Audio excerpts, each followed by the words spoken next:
एक झोंपड़े के द्वार पर बाप और बेटा दोनों एक बुझे हुए अलाव के सामने चुपचाप बैठे हुए थे और अंदर बेटे की जवान बीवी बुधिया प्रसव वेदना में पछाड़ खा रही थी।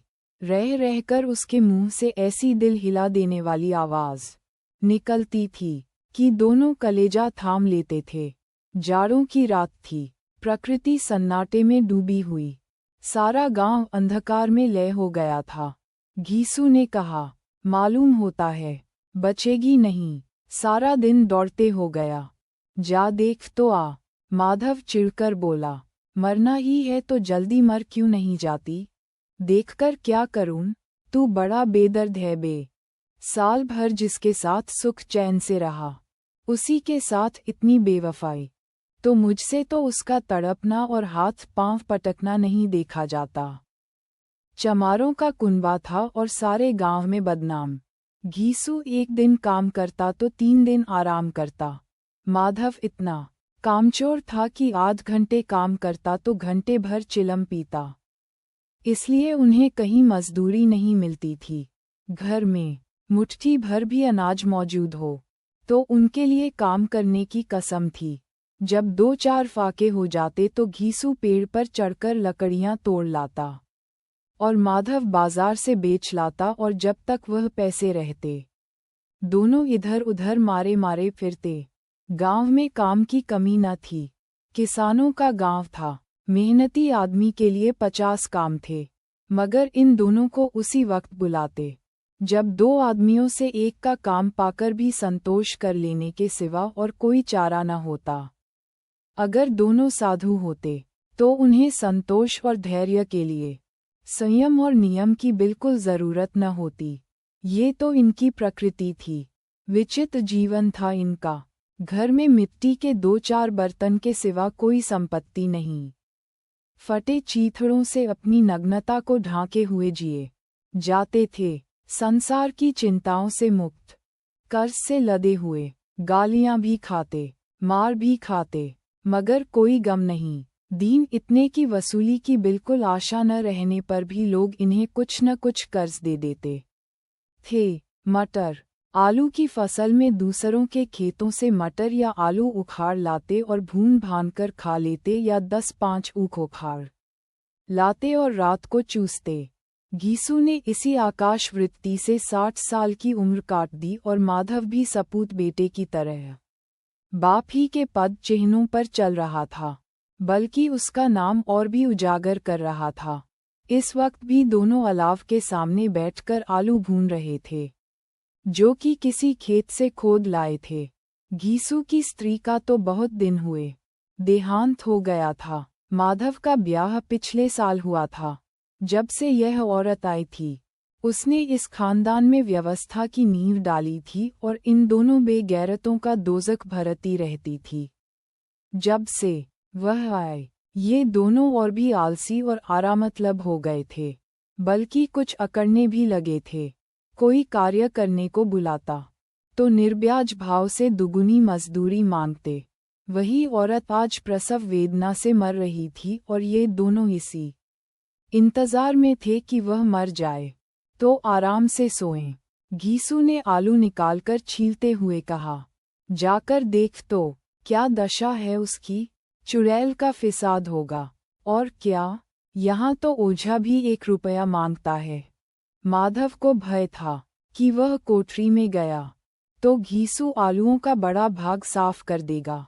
बोला, मुझे वहां जाते डर लगता है। डर किस बात का है, मैं तो यहाँ हूँ ही, तो तुम ही जाकर देखो ना।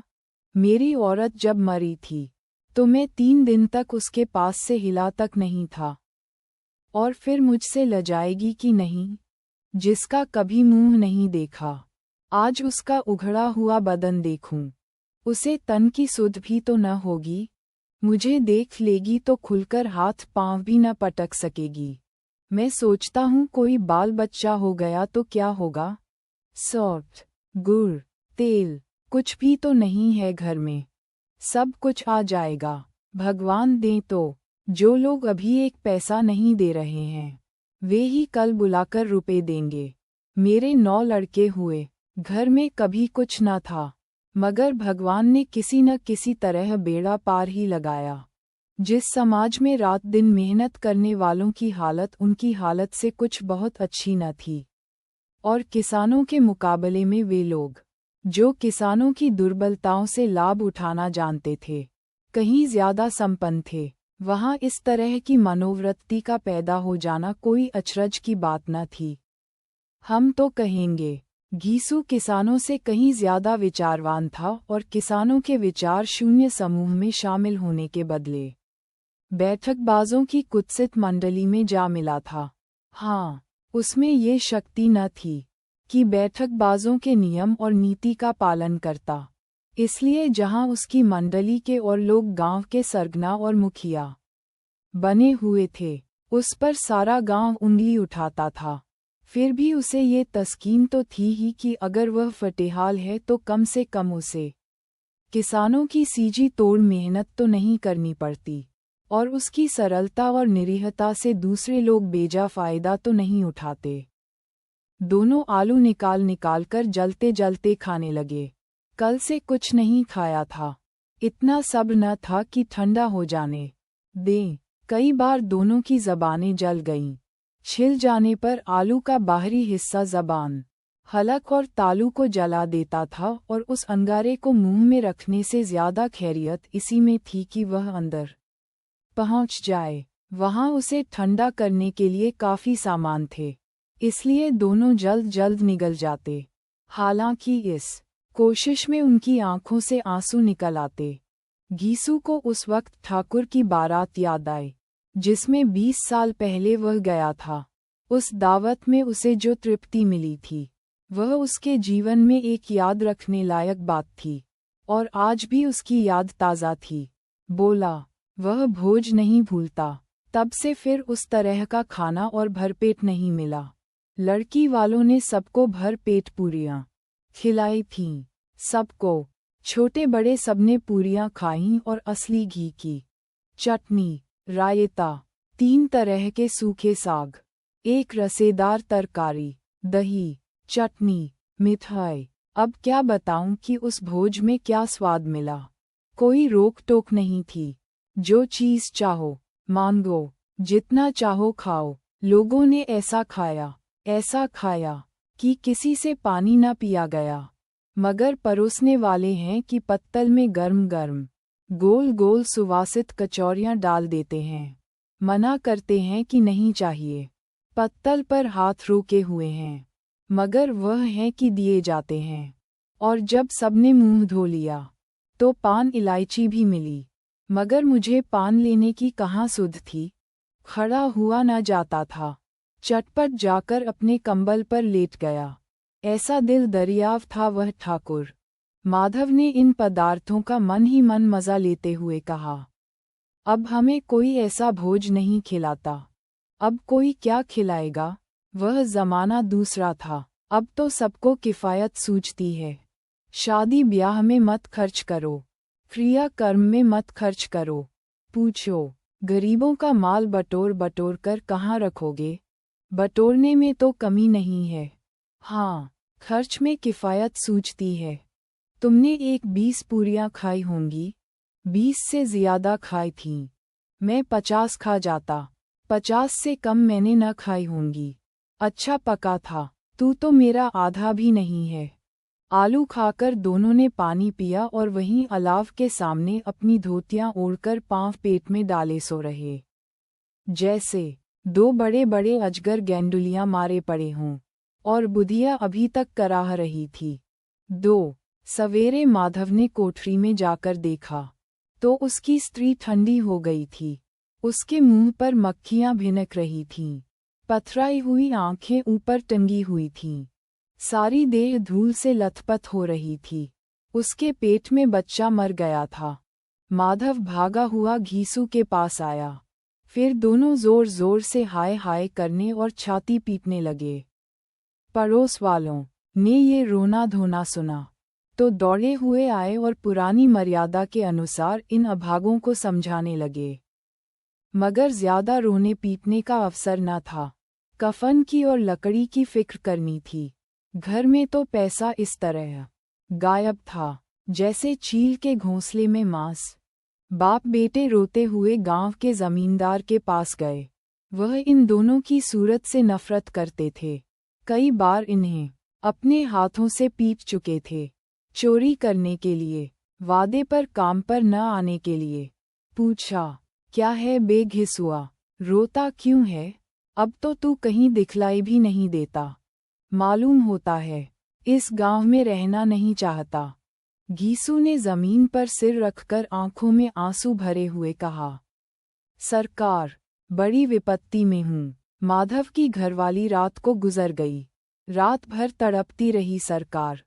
हम दोनों उसके सिरहाने बैठे रहे। दवा दारू जो कुछ हो सका सब कुछ किया, मुदा वह हमें दगा दे गई। अब कोई एक रोटी देने वाला भी न रहा मालिक।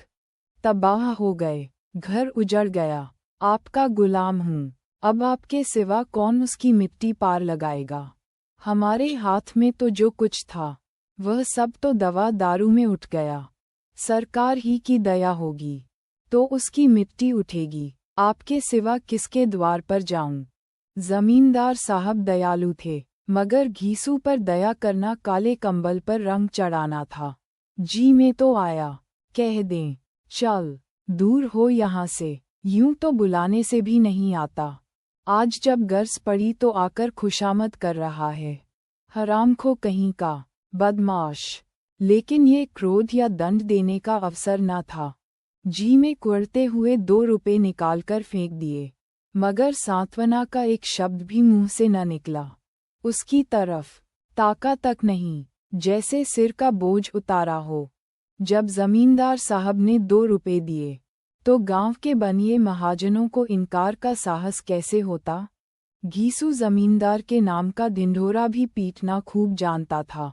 किसी ने 2 आने दिए, किसी ने 4 आने। 1 घंटे में घीसू के पास 5 रुपए की अच्छी रकम जमा हो गई।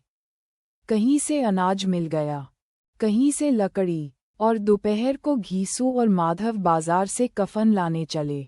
इधर लोग बांस वांस काटने लगे। गांव की नर्म दिल स्त्रियां आकर लाश देखती थीं और उसकी बेकसी पर 2 बूंद आंसू गिराकर चली जाती थीं। 3 बाजार में पहुंचकर घीसू बोला, लकड़ी तो उसे जलाने भर को मिल गई है। क्यों माधव? माधव बोला, हाँ, लकड़ी तो बहुत है, अब कफन चाहिए। तो चलो कोई हल्का सा कफन ले लें। हाँ, और क्या, लाश उठते उठते रात हो जाएगी। रात को कफन कौन देखता है? कैसा बुरा रिवाज है कि जिसे जीते जी तन ढांकने को चीथड़ा भी न मिले, उसे मरने पर नया कफन चाहिए। कफन लाश के साथ जल ही तो जाता है, और क्या रखा रहता है? यही 5 रुपए पहले मिलते तो कुछ दवा दारू कर लेते। दोनों एक दूसरे के मन की बात ताड़ रहे थे। बाजार में इधर उधर घूमते रहे। कभी इस बाजार की दुकान पर गए, कभी उसकी दुकान पर। तरह तरह के कपड़े, रेशमी और सूती देखे, मगर कुछ जचा नहीं। यहाँ तक कि शाम हो गई। तब दोनों न जाने किस दैवी प्रेरणा से एक मधुशाला के सामने जा पहुँचे और जैसे किसी पूर्व निश्चित व्यवस्था से अंदर चले गए। वहाँ जरा देर तक दोनों असमंजस में खड़े रहे। फिर घीसू ने गद्दी के सामने जाकर कहा, साहू जी, 1 बोतल हमें भी देना। इसके बाद कुछ चिखौना आया। तली हुई मछली आईं और दोनों बरामदे में बैठकर शांतिपूर्वक पीने लगे। कई कुजियां ताबड़तोड़ पीने के बाद दोनों सरूर में आ गए। घीसू बोला, कफन लगाने से क्या मिलता? आखिर जल ही तो जाता, कुछ बहू के साथ तो न जाता। माधव आसमान की तरफ देखकर बोला, मानो देवताओं को अपनी निष्पापता का साक्षी बना रहा हो। दुनिया का दस्तूर है, नहीं लोग बामनों को हजारों रुपए क्यों दे देते हैं? कौन देखता है परलोक में मिलता है या नहीं? बड़े आदमियों के पास धन है, फूंके। हमारे पास फूंकने को क्या है? लेकिन लोगों को जवाब क्या दोगे? लोग पूछेंगे नहीं, कफन कहाँ है?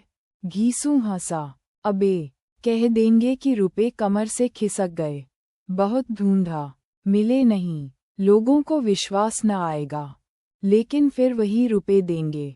माधव भी हंसा, इस अनपेक्षित सौभाग्य पर बोला, बड़ी अच्छी थी बेचारी, मरी तो खूब खिला पिलाकर, आधी बोतल से ज्यादा उड़ गई। घीसू ने 2 सेर पूरियां मंगाए, चटनी, अचार, कलेजियां। शराबखाने के सामने ही दुकान थी। माधव लपक कर 2 पत्तलों में सारे सामान ले आया। पूरा 1.5 रुपया खर्च हो गया, सिर्फ थोड़े से पैसे बच रहे। दोनों इस वक्त इस शान में बैठे पूरियां खा रहे थे जैसे जंगल में कोई शेर अपना शिकार उड़ा रहा हो। न जवाबदेही का खौफ था, न बदनामी की फिक्र। इन भावनाओं को उन्होंने बहुत पहले ही जीत लिया था। घीसू दार्शनिक भाव से बोला, हमारी आत्मा प्रसन्न हो रही है तो क्या उसे पुण्य न होगा? माधव ने श्रद्धा से सिर झुकाकर तस्दीक की, जरूर से जरूर होगा। भगवान, तुम अंतर्यामी हो, उसे बैकुंठ ले जाना। हम दोनों हृदय से आशीर्वाद दे रहे हैं। आज जो भोजन मिला वह कभी उम्र भर न मिला था। एक क्षण के बाद माधव के मन में एक शंका जागी। बोला, क्यों दादा, हम लोग भी एक न एक दिन वहां जाएंगे ही? घीसू ने इस भोले भाले सवाल का कुछ उत्तर न दिया।